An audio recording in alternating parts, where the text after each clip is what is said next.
atletiekvereniging deur atlete vir atlete. Forum vir Atlete Suid-Afrika in samewerking met AfriForum is vandag bekendgestel. Chris Harmse, wat die afgelope 20 jaar die Suid-Afrikaanse hamergooi kampioen is aan die stuur van sake by FASA. Ons as atlete wil 'n stem hê. Ons wil as 'n kollektiewe groep wil ons 'n boodskap oordra of 'n opinie oordra. Dis 'n baie belangrike ding. Ons wil betrokke raak by baie aspekte wat ons invloed op ons het. Ons wil regtig met die sportorganisasies kommunikeer.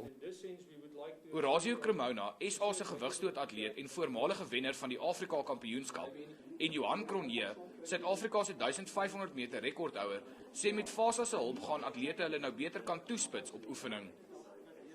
If you think we train from August all the way till next year August, and we've got to worry about financial things, and we've got to worry about if the association is thinking about us, if we're going to get picked for a team, is it teams picked?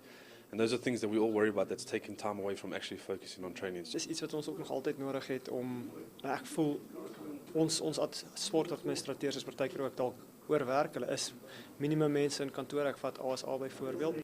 Borgskappe vir atlete is van kardinale belang sodat hulle sukses kan behaal, en FASA gaan ook probeer om hulle by te staan in die opsig. Gerard Pretorius, E-nuus, Centurion.